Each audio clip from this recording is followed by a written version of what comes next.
2500 വർഷങ്ങൾക്ക് മുൻപ് ജീവിച്ച ശ്രീബുദ്ധനും അദ്ദേഹത്തിൻ്റെ സന്ദേശങ്ങൾക്കും ഇക്കാലത്തും വളരെയേറെ പ്രസക്തിയുണ്ടെന്ന് സാഹിത്യകാരൻ പ്രൊഫസർ എം.എൻ. കാരശ്ശേരി. പ്രമുഖ മാധ്യമപ്രവർത്തകൻ രാജൻ ചെറുകാട് എഴുതിയ മധ്യമാർഗം ശ്രീബുദ്ധൻ്റെ ജീവിതവും ദർശനവും എന്ന പുസ്തകം കണ്ണൂർ IMA ഹാളിൽ വെച്ച് പ്രകാശനം ചെയ്ത് സംസാരിക്കുകയായിരുന്നു അദ്ദേഹം. മാതൃഭൂമി മുൻ senior executive editor V. Ravindranath പുസ്തകം ഏറ്റുവാങ്ങി.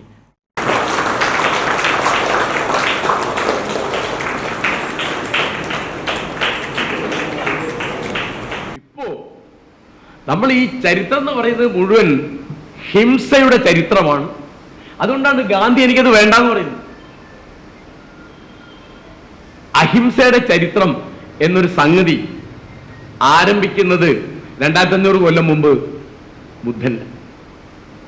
അദ്ദേഹത്തിന്റെ സമകാലികനുണ്ട് മഹാവീർ, അദ്ദേഹത്തെ ആശയക്കാരനാണ്. രാജന്റെ പുസ്തകത്തിൽ പറയുന്നു. അപ്പോ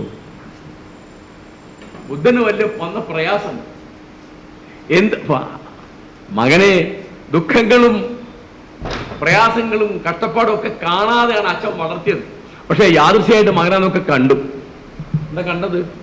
വാർദ്ധക്യമുണ്ട്, രോഗമുണ്ട്, മരണമുണ്ട്, പട്ടിണിയുണ്ട്, എല്ലാം കണ്ടു. മഹാഭാരതം ചോദിക്കുന്നു, മരണം, വാർദ്ധക്യം തുടങ്ങിയുള്ള കാര്യങ്ങളൊക്കെ മനുഷ്യൻ ഒഴിവാക്കാൻ പറ്റാത്തതാണ് എന്നിരിക്കെ നീ എന്തുകൊണ്ടാണ് സ്വസ്ഥനായിട്ടിരിക്കുന്നത്? മൃത്യുർജരാച വ്യാധിശ്ച ദുഃഖം ച അനേക കാരണം അസന്ത്യാജ്യം യഥാ മർത്തേഹി കിം സ്വസ്ഥ ഇവ തിഷ്ഠസി. നീ എങ്ങനെ സ്വസ്ഥനായിട്ടിരിക്കുന്നു? ഒക്കെ അസന്ത്യാജ്യമാണ്, അനിവാര്യമാണ്, ഇനവിറ്റബിൾ ആണ്, ഒഴിവാക്കാൻ പറ്റില്ല. ബുദ്ധൻ പോയിട്ട് അദ്ദേഹത്തിന് മനസ്സിലായ വളരെ പ്രധാനപ്പെട്ട ഒരു കാര്യം, ദുഃഖമുണ്ട്. അങ്ങനെയാണ് ധർമ്മപദം തുടങ്ങുന്നത്. ചടങ്ങിൽ ഡോക്ടർ PK ഗംഗാധരൻ നായർ അധ്യക്ഷത വഹിച്ചു. മാധ്യമപ്രവർത്തകൻ KA ജോണി പുസ്തകത്തെ പരിചയപ്പെടുത്തി. മാധ്യമപ്രവർത്തകരായ M Sudheendrakumar, MP Suryadas, K Viswanath, GV Books MD GV Ragesh തുടങ്ങിയവർ സംസാരിച്ചു. രാജൻ ചെറുകാട് മറുപടി പ്രസംഗം നടത്തി. GV ബുക്സാണ് പുസ്തകം പ്രസിദ്ധീകരിച്ചത്.